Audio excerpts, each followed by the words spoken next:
C'est le moment où, alors évidemment, il y avait un très bel effet de surprise que j'avais eu soin de préparer à l'avance pour que vous ne sachiez pas quelle était la dernière personne à venir faire ici un TEDx. Et puis j'ai été grillé dans l'après-midi où quelqu'un a dit « Oh ben Salomé Saké en parlera ». Donc évidemment, quand je vais annoncer Salomé Saké, vous allez faire un applaudissement comme ça, poli, intéressé, mais pas vraiment très enthousiaste. Alors qu'au contraire, j'aurais voulu une manière de marée humaine, de gens qui se lèvent en poussant des cris de joie et en arrachant leurs vêtements.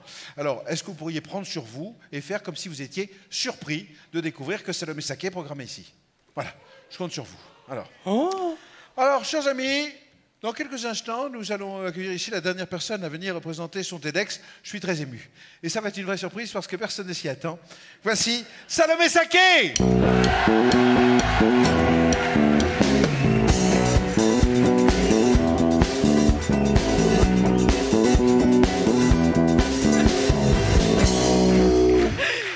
Je vous ai dit qu'ils étaient très sympathiques.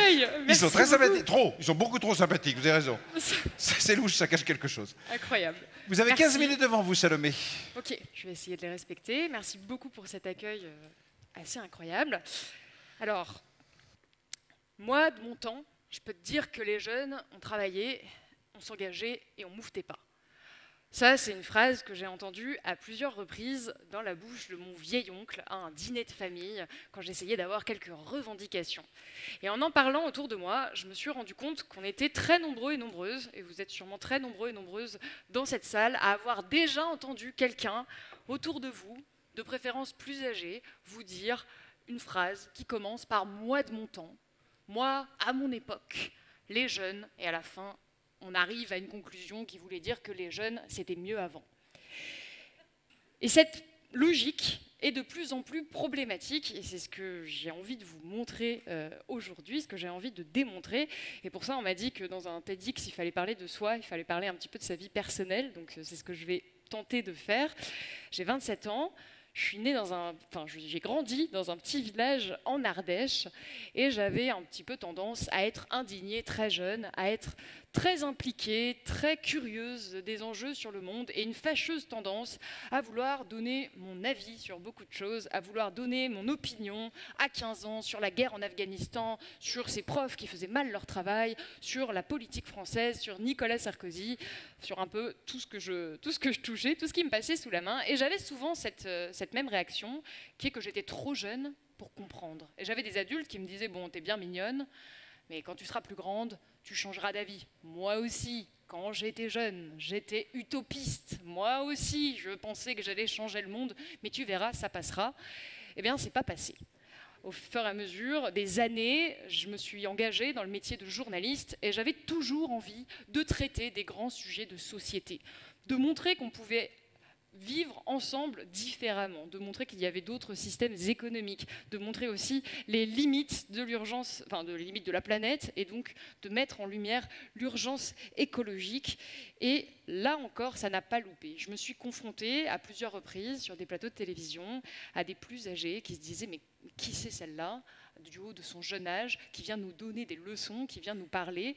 Et il y avait une tendance à décrédibiliser, à disqualifier ma parole, voire à moquer ma parole, en la taxant, en la nimbant de cet idéalisme, de cet utopisme qu'on attribue à la jeunesse, alors que moi, j'ai la sensation que parfois, ce sont les plus âgés qui défendent un système qui montre pourtant des limites soulignées par les scientifiques et qui pensent qu'on peut continuer avec ce système. Ce sont eux les idéalistes, ce sont eux les utopistes.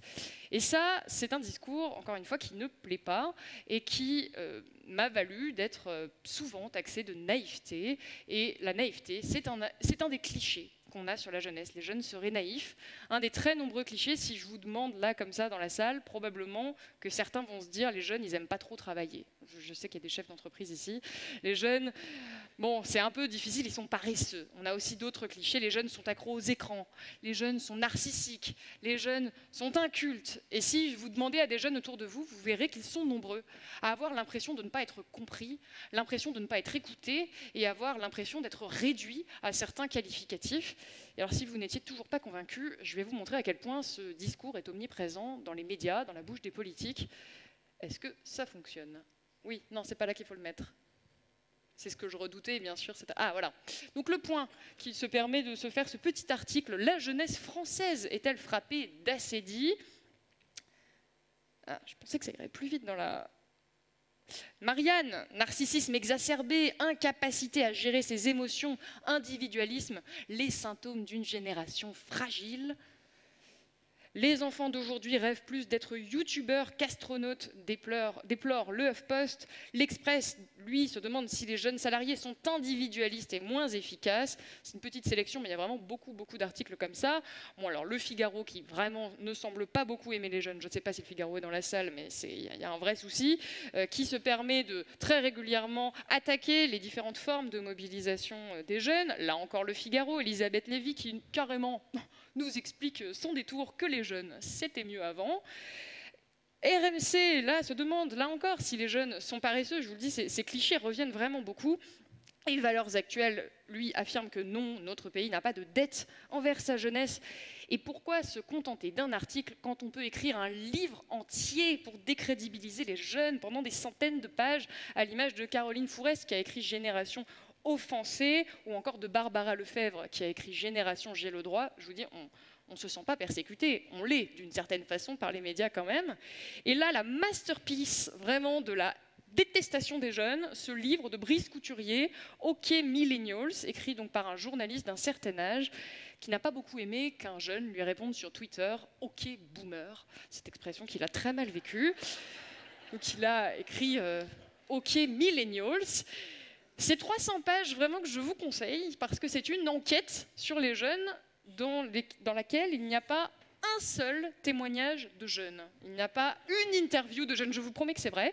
Et c'est 300 pages où on nous explique donc que les jeunes sont victimaires, identitaristes, qu'ils ne rêvent que d'interdire, qu'ils sont susceptibles, que c'est vraiment une génération décadente et que le monde serait bien mieux finalement sans ces jeunes.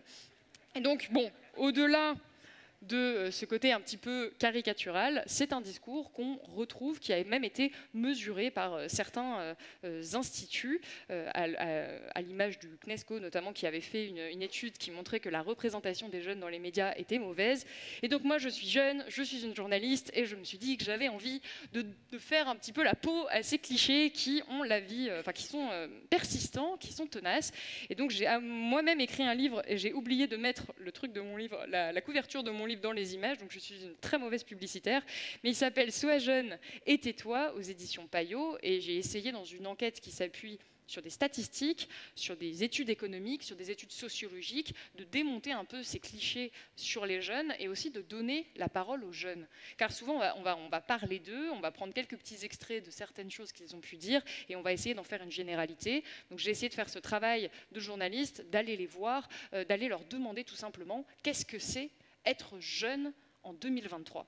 Alors je ne sais pas quelle est la moyenne d'âge dans cette salle. Peut-être que vous vous demandez vous aussi si vous êtes jeune, si vous faites partie de la jeunesse.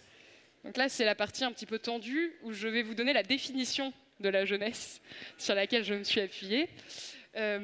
Alors, l'INSEE, l'Institut national des statistiques et des études économiques, dis donc, ça fait parler, hein, ça vous fait quelque chose là, quand on parle de cette jeunesse. L'INSEE estime qu'on est jeune entre 18 et 29 ans. Pas de panique. Si vous n'avez pas 29 ans, si vous avez plus de 29 ans, ça ne veut pas forcément dire que vous êtes vieux, puisque la jeunesse n'est qu'un mot, comme le disait Pierre Bourdieu, et que c'est ouvert à interprétation. En revanche, j'arrête tout de suite ceux qui ont 50, 60 ans et qui vont dire « oui, mais moi, dans ma tête, je me sens jeune, et finalement, est-ce que j'appartiens pas un peu à la jeunesse ?» Désolée. Je comprends effectivement que vous puissiez vous sentir jeune, mais il faut rappeler, et c'est ce que j'ai essayé de faire dans ce livre, qu'en fonction de son âge, on ne fait pas face aux mêmes enjeux, aux mêmes difficultés, et que les jeunes aujourd'hui font face à des difficultés extrêmement particulières auxquelles ne faisaient pas face leurs parents et leurs grands-parents. Et donc, je ne vais pas vous exposer tout mon livre ici, parce que le but c'est quand même que vous l'achetiez à la fin, mais les 3 grandes conclusions que j'en ai tirées, c'est d'abord que les jeunes sont pauvres. Attention, quand je dis les jeunes, j'insiste, je parle de statistiques, de tendances. Évidemment, tous les jeunes ne sont pas pauvres, parce que je vois déjà quelqu'un qui va venir après me dire « oui, mais moi, mon petit-neveu, il a fait fortune dans la crypto-monnaie alors qu'il a 20 ans ». Non, évidemment, quand je dis les jeunes ou les vieux, ce qui pour moi n'est pas un terme péjoratif, je parle de statistiques, je parle de grandes tendances de société, mais il y a plusieurs jeunesses, bien évidemment, et il est hyper important de le rappeler. Mais les jeunes, globalement, sont précaires, et ils sont plus précaires que les plus âgés. Un chiffre qui est quand même très important, les plus âgés, les plus de 50 ans, souffrent de 7% de taux de précarité. Ce taux est à 38% chez les moins de 25 ans. Donc chez les moins de 30 ans, pardon. Donc on a vraiment une grosse différence d'âge. Les jeunes, aujourd'hui, les moins de 26 ans constituent la moitié des files d'aide, des files pour arriver à obtenir l'aide alimentaire des restaurants du cœur. 60%, quasiment 60% des moins de 26 ans disent se confronter tous les jours à des difficultés matérielles. Donc on a un vrai problème de précarité dans la jeunesse. Et cette précarité est en partie causée par la précarité de l'emploi, par les emplois que vous, qui peut-être avez des entreprises, donnez à ces jeunes. Et cette floraison de nouveaux statuts qui ont été créés depuis les années 70 et qui n'existaient pas avant, et c'est important de le rappeler, que sont le stage, l'intérim, l'alternance, le statut d'auto-entrepreneur, le CDD, ces statuts qui sont précaires, qui sont instables, qui sont souvent mal payés et dans lesquels les jeunes vont s'enliser pendant des années. Et le moment où ils sont dans ce statut très précaire s'allonge de plus en plus. Donc c'est pas juste on fait un stage et après on a un CDI. Ça peut durer des années. Il y a des jeunes que j'ai rencontrés qui font 3, 4, 5 stages avant d'arriver sur un CDD pour ne jamais obtenir ce fameux Graal du CDI. Et là encore, j'ai beaucoup été confrontée à ce discours de personnes de 40, 50 ans qui me disaient « mais oui, mais moi aussi de mon temps, c'était dur ». Ou nous, dans les années 80, il y avait le chômage de masse. Effectivement, il y avait déjà des difficultés économiques, mais il n'y avait pas du tout ce taux de précarité de l'emploi. Encore une fois, un chiffre. En 1982, 17% des emplois des jeunes étaient précaires, ce qui est déjà beaucoup. Aujourd'hui, c'est 52%.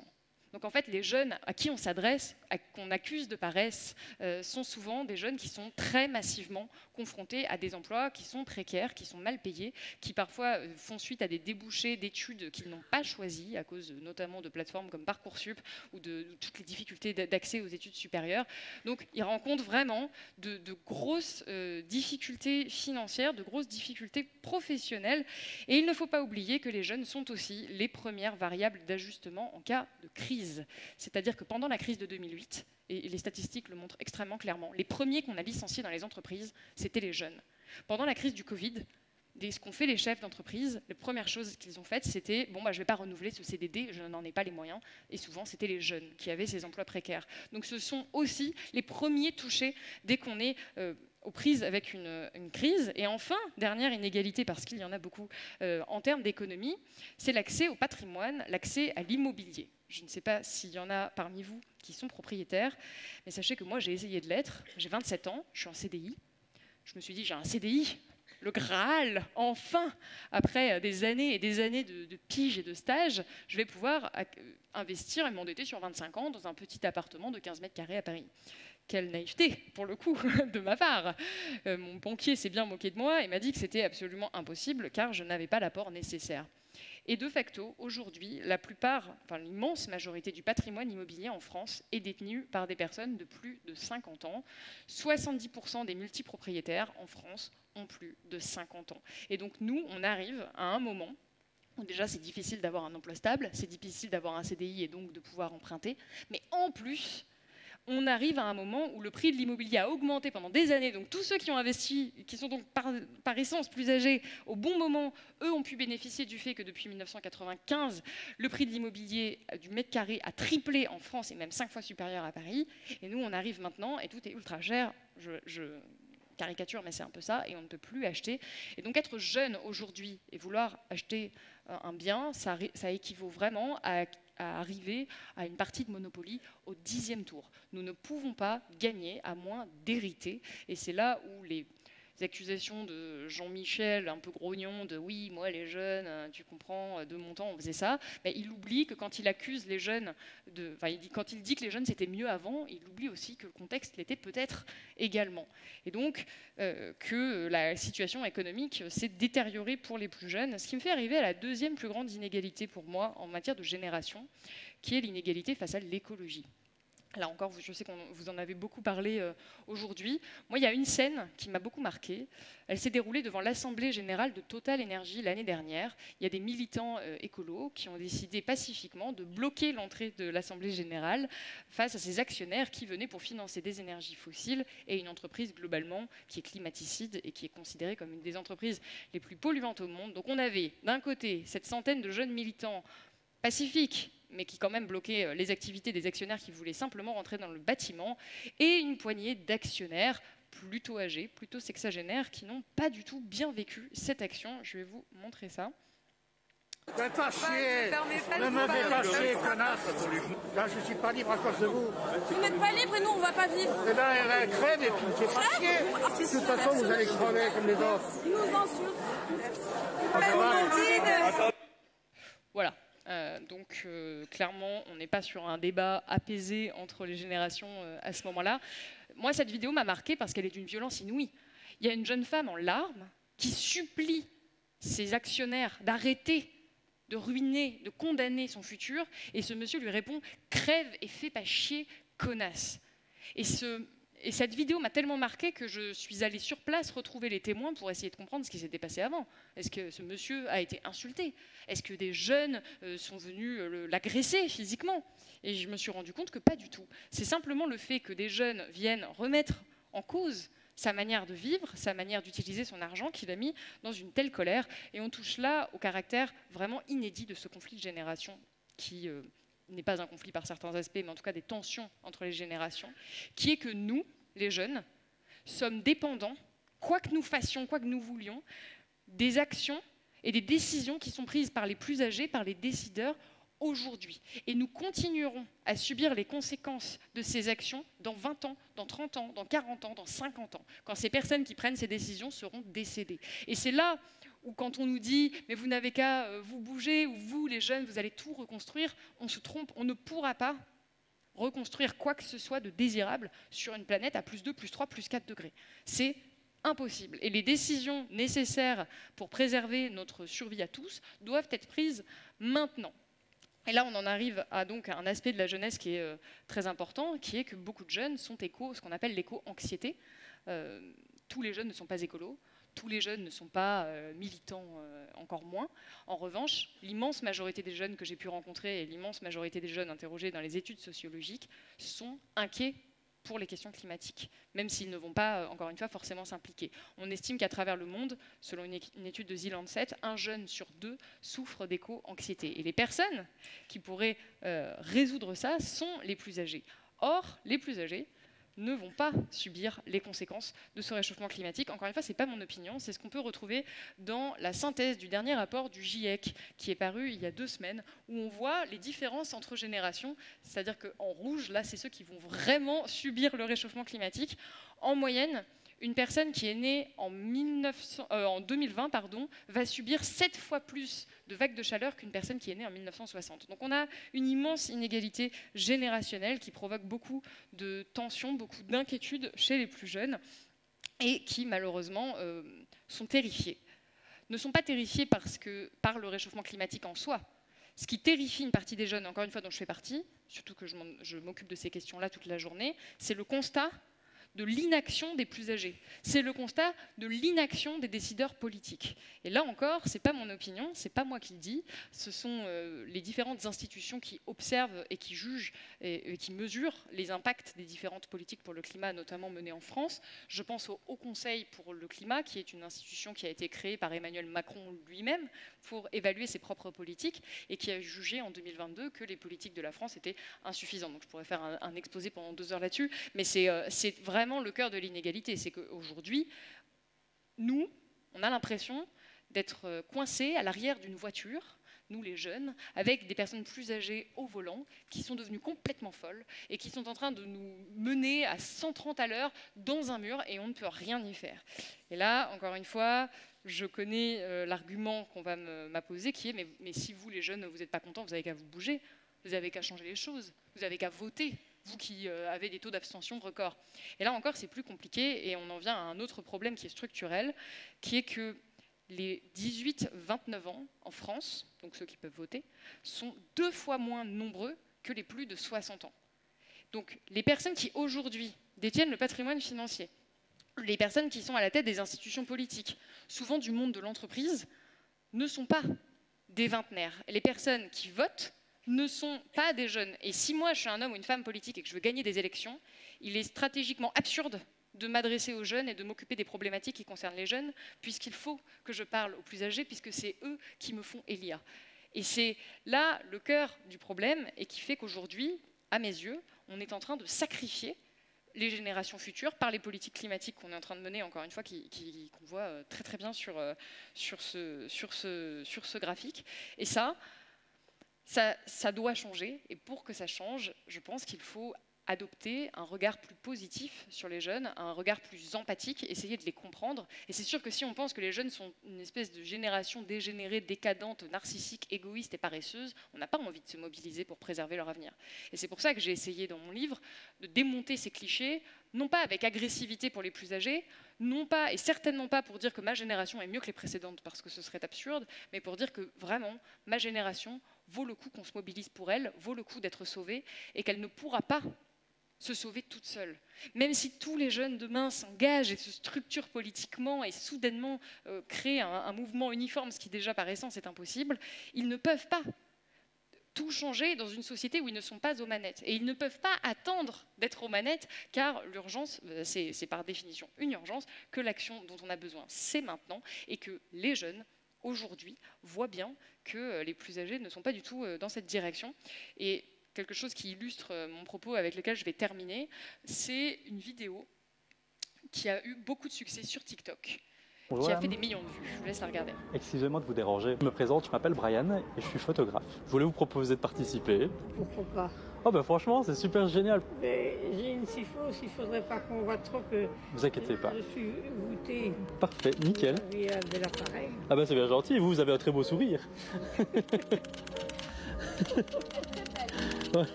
Exactement. Du coup, je vais vous poser une petite question. Allez-y. Quel conseil donneriez-vous à une personne de 20 ans aujourd'hui? D'entrer dans un mouvement associatif, parce que la génération qui a précédé celle-ci a abîmé la planète. Et alors on est à nos enfants, nos petits-enfants, une planète qui est dévastée. Les jeunes sont bien conscients qu'il faut que les choses changent. Le monde dans lequel nous vivons, ce n'est plus un monde qui rend les gens heureux. C'est un monde où l'on exploite au maximum tout ce que la nature nous a donné. Et du coup, je voulais vous poser une dernière question. Quel est votre prénom? Christiane. Enchanté, Christiane.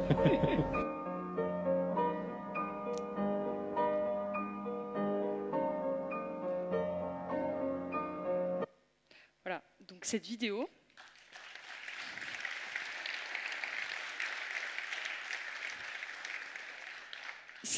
qui peut paraître un peu anodine, elle a fait des millions et des millions de vues sur TikTok, qui est le réseau des jeunes par excellence. Et je vous conseille d'aller voir la section commentaires de cette vidéo, où vous avez des jeunes qui crient leur désespoir et qui disent « Mais oui, cette dame a raison et on ne sait pas quoi faire et on ne sait même pas dans quoi s'engager et nous sommes terrifiés. » Et c'est vraiment la majorité des commentaires qui disent « Mais on ne peut pas tout simplement nous dire « Oui, on a tout dévasté et puis maintenant c'est bon, débrouillez-vous. » C'est « Aidez-nous, mobilisez-vous maintenant. » Et aujourd'hui, encore une fois, ce n'est pas ce qui est fait. Donc j'espère que ce livre que j'ai écrit, Sois jeune et tais-toi, permettra à une partie des plus âgés de prendre conscience de notre réalité, de prendre conscience des enjeux qui sont les nôtres et qui permettra aussi aux jeunes de ne plus se taire parce qu'il est plus urgent que jamais de les écouter. Merci beaucoup. Merci. Salomé Saké.